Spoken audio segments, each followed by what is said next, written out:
Otro de los elementos mecánicos que tienen una forma especial de representarse en los planos son los engranes. Entonces es lo que vamos a ver ahora en este parte del capítulo 8. Se denomina engrane o rueda dentada al mecanismo utilizado para transmitir potencia y movimiento circular de un componente a otro dentro de una máquina. Los engranes están conformados por ruedas dentadas, de las cuales la mayor se denomina corona y la menor se llama piñón. La principal ventaja que tiene una transmisión por engrane recto es la transmisión por poleas es que no patinan como las poleas, con lo que se obtiene exactitud en la relación de transmisión. Aquí, por ejemplo, estos dos engranes tienen el mismo tamaño, entonces al momento de girar van a girar a la misma velocidad, nada más que en sentido contrario. Pero por lo regular eso no es lo que se busca, sino se busca que uno sea más pequeño que el otro. Siempre al más pequeño se le conoce como piñón y al grande se le conoce como corona. Entonces, al tener tamaños distintos, se va a lograr velocidades distintas y entonces se necesita un análisis dinámico para ver qué velocidades y qué tamaños necesitamos para los engranes y que giren a las velocidades que necesitamos. Entonces, en el caso, hay una pregunta que siempre nos vamos a hacer, ¿no? ¿Cuándo se usan engranes y cuándo se usan poleas?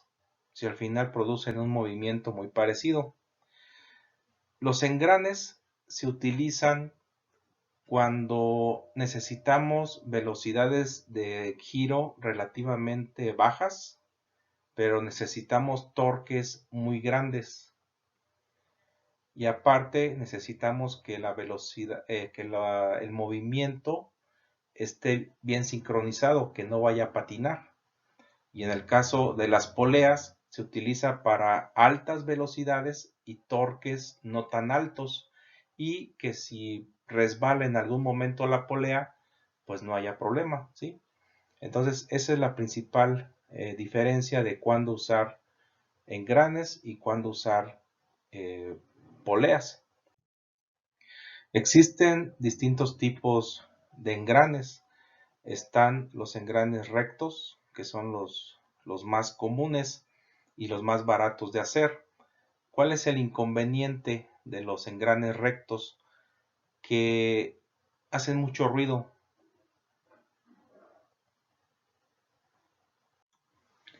Entonces, para evitar producir el mismo movimiento pero sin hacer ruido, se utilizan los engranes helicoidales. ¿Cuál es el problema? Que son muy caros de hacer, pero la verdad es que a la hora de que funcionan casi no hacen ruido. Y están, por ejemplo, los engranes cónicos. La ventaja que tienen es que cambian la dirección del giro, ¿sí? Por ejemplo, aquí pues lo cambian 90 grados. Está también la corona sin fin. Esta se utiliza para reductores. O sea,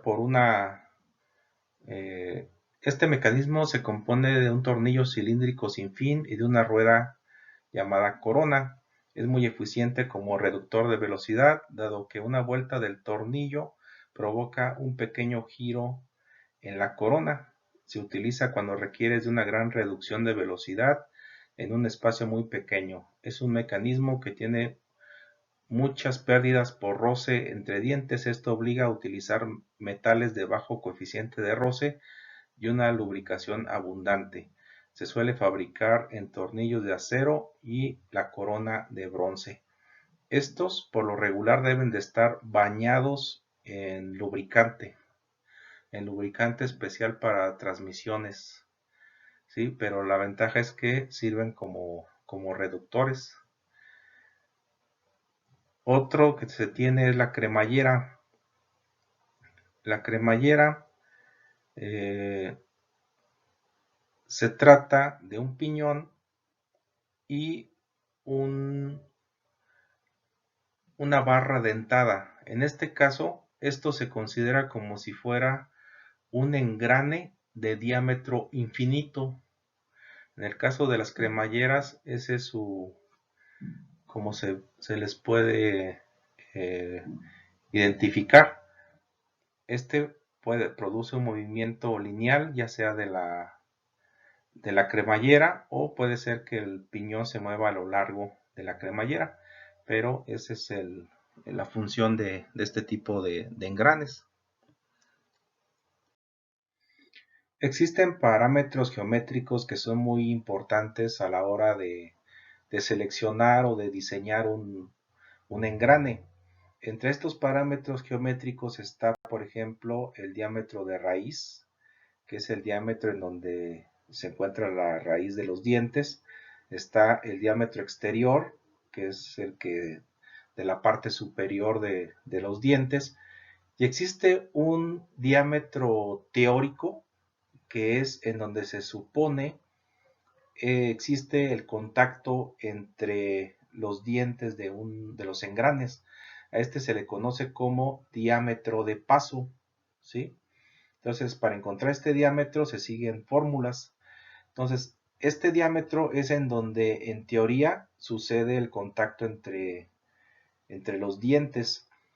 Al momento de que se tocan los dientes, se ejerce uno fuerza sobre el otro. Entonces, esa fuerza no tiene cierta inclinación, no es ni horizontal ni vertical, sino tiene una inclinación. Eso se le conoce como ángulo de presión y por lo regular es de 20 grados. Existen otros valores, pero por lo regular es 20 grados.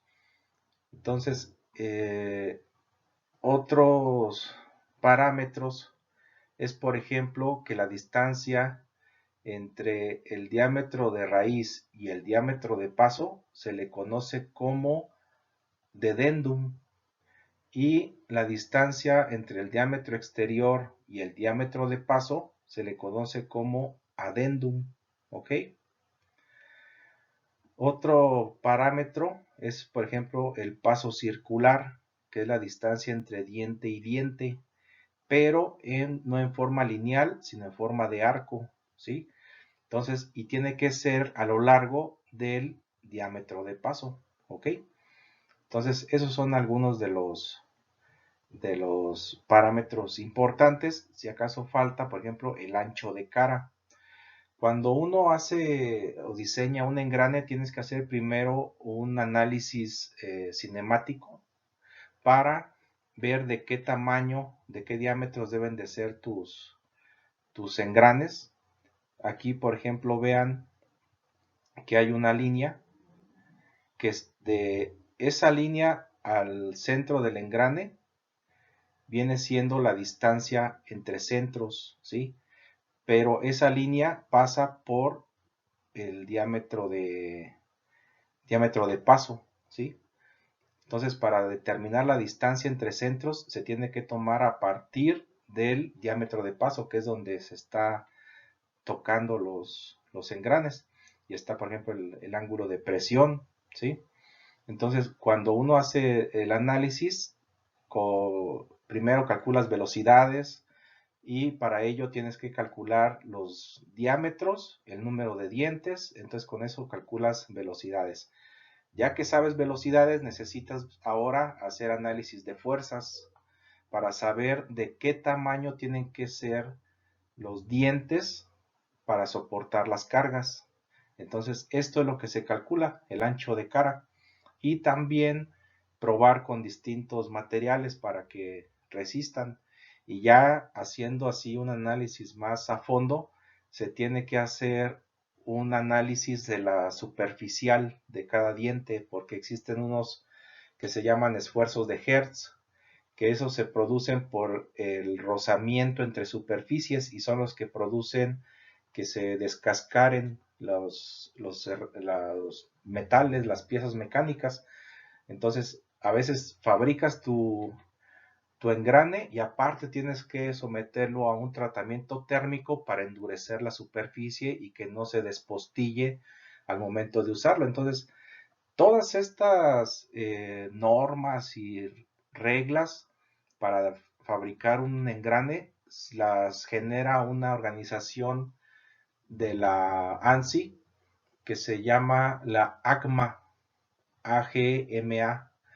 Esos se encargan de hacer normas para la fabricación de engranes. Entonces, todo esto lo van a ver más a fondo cuando lleguen a diseño de elementos de máquinas. ¿Sí?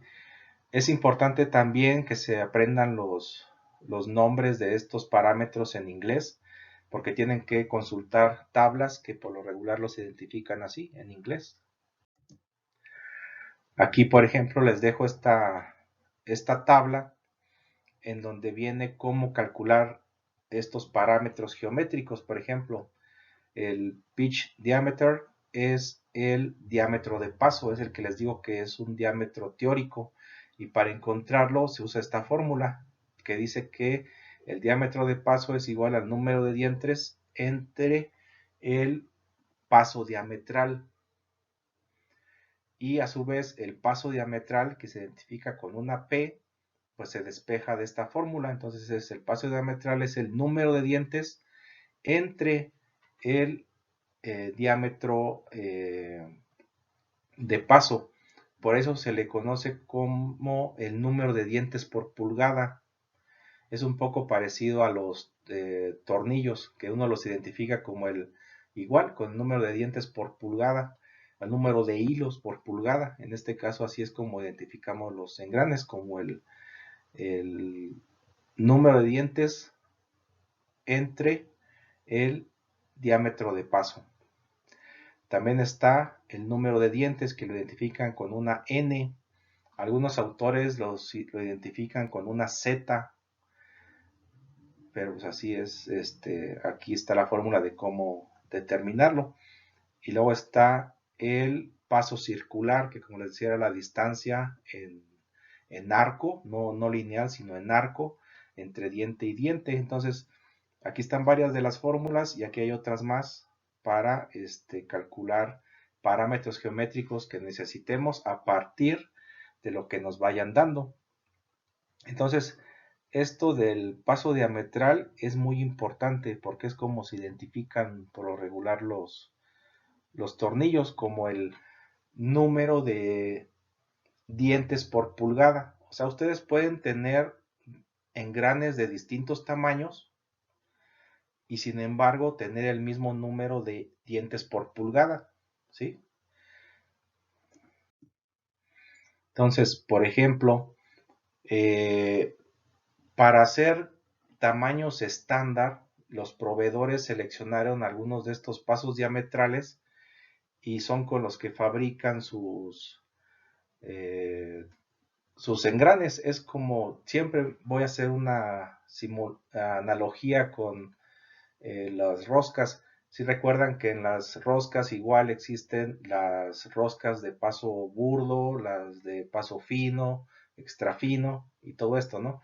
Entonces, en el caso de los engranes hicieron lo mismo. Existen engranes de paso grueso, que son los que tienen menos de 20 dientes por pulgada, y están los de paso fino, que tienen más o igual a 20 dientes por pulgada. Entonces, estos son los tamaños estándar, son comerciales. O sea, es más, si van a un catálogo de engranes, van a tener estos pasos, ¿sí? Entonces, como es más fácil que a la hora de que ustedes diseñen algo, mejor tomen un catálogo de un proveedor de engranes, vean sus tamaños y en base a eso diseñan su transmisión. Es más fácil que estar fabricando los engranes. Pero existen estos tamaños ya establecidos. Entonces, como les digo, ustedes pueden tener engranes de distintos tamaños de diámetro, sin embargo, tener el mismo paso diametral, es decir, el mismo número de dientes por pulgada.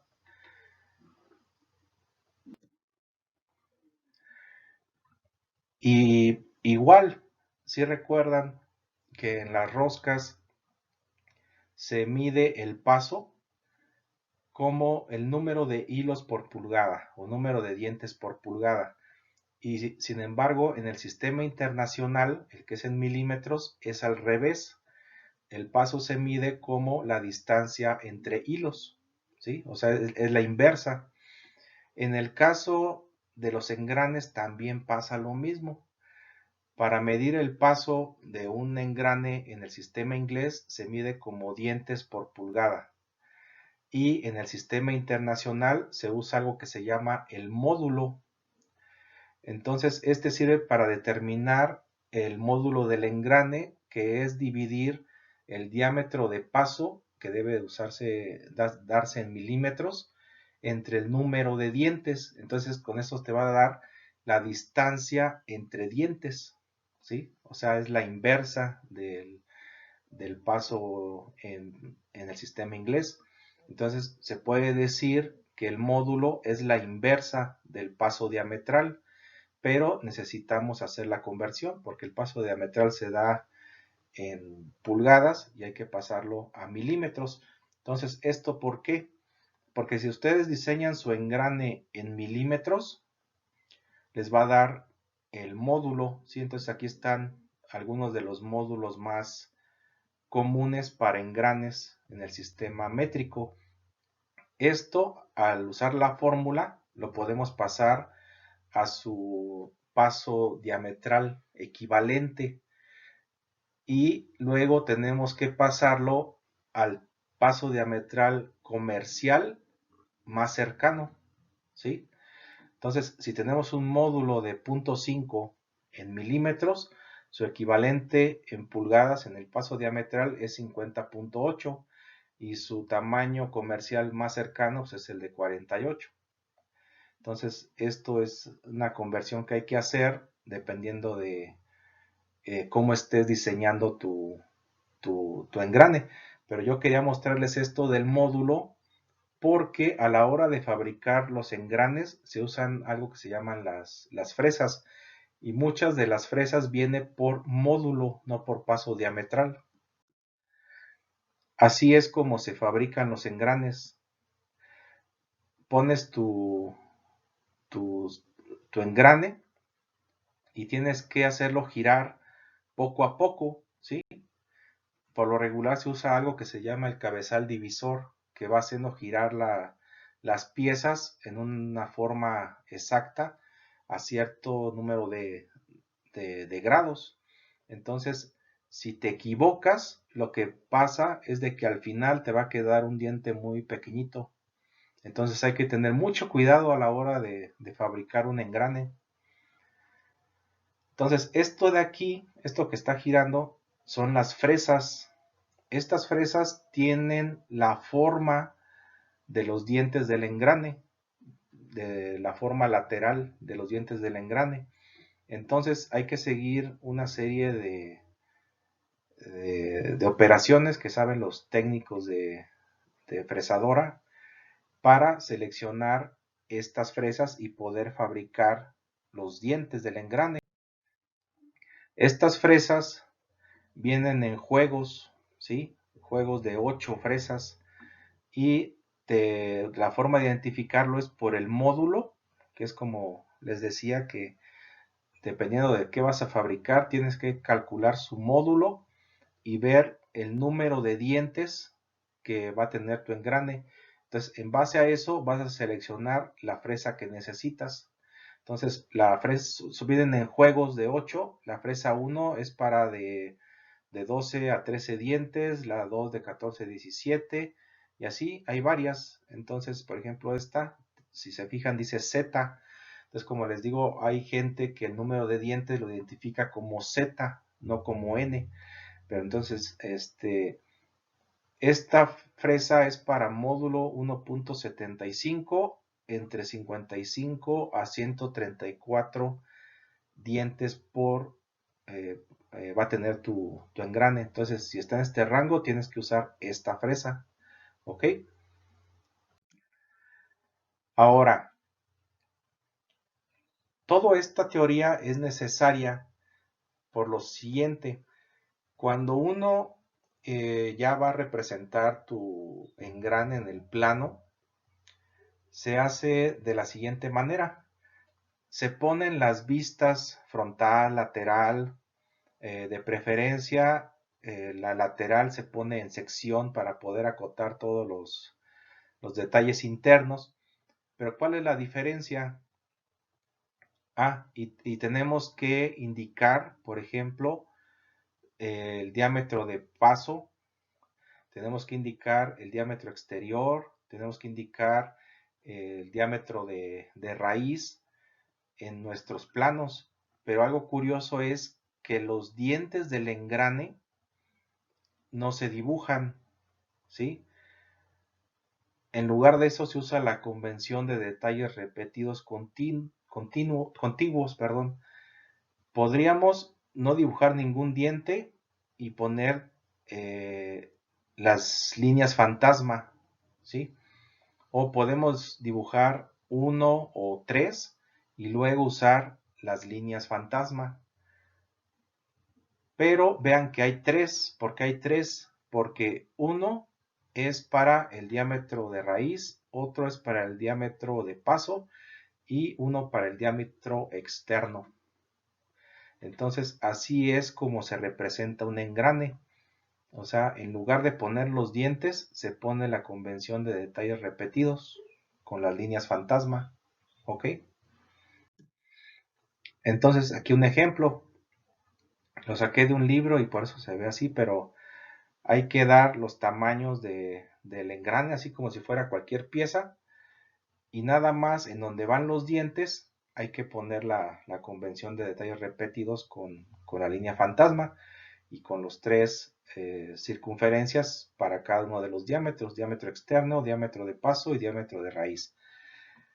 Lo que sí es muy importante es que, a diferencia de los demás planos de fabricación, cuando vamos a hacer un plano para engranes, tenemos que agregar una tabla como esta, indicando, por ejemplo, el número de dientes, el diámetro de paso, el paso diametral, el ángulo de presión, todos estos datos que son necesarios para que el técnico sepa qué fresa seleccionar y que pueda fabricar con eso nuestro engrane, ¿sí?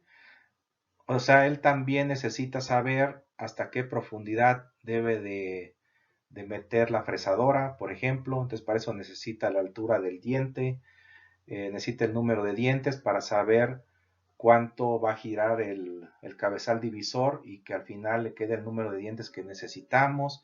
Entonces, tenemos que hacer nuestro plano, como hemos hecho las otras piezas, pero en lugar de dientes, hacer la convención de detalles repetidos y, muy importante, agregar un plano con los datos del engrane para que el técnico sepa qué fresadora utilizar. Hay gente que acostumbra dejar los dientes en el plano, pero se considera como mala práctica, ¿sí? O sea, actualmente los programas de CAD, ya hay algunos que tú das los parámetros del engrane y el programa genera solo el engrane, ¿sí? Y lo malo es que luego hacen el plano y dejan los dientes. Esto se considera mala práctica, pero van a ver por ahí algunos planos que hacen eso.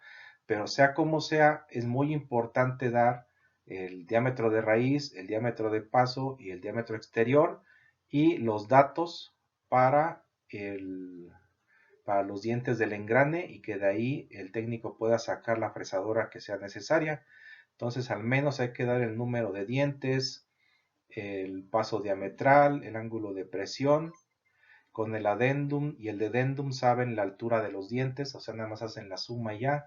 Entonces, estos son los datos que necesitan. En sus proyectos finales a veces vienen junto a la pieza que tiene el engrane, viene una tablita y ahí vienen los datos del engrane. O sea, esa tablita tiene que ir en sus planos. Aquí les dejo este procedimiento que es para si quieren dibujar los dientes del engrane, pero la verdad es muy complejo y nada, se los dejo por si lo necesitaran. pero la verdad es que actualmente pues ya lo hacemos mejor con el CAD. Y aquí algunas representaciones ya de la transmisión completa en el plano de ensamble. Esto es como se representa por lo regular ya cuando estás en dibujo de ensamble. Esto de aquí es simplificada, esta no se utiliza en los planos mecánicos. Y esta es un esquemática, esta se usa para diagramas dinámicos, es más para análisis dinámicos y cinemáticos de transmisiones. Nosotros en los planos los que usamos son estos de acá, ¿sí? Este es para engranes rectos, el cómo se representan los engranes helicoidales. Este es para el tornillo sin fin y corona. Y este es para los cónicos. Entonces, esta es la teoría. En el siguiente video vamos a ver cómo se hacen los planos en Inventor para el caso de engranes.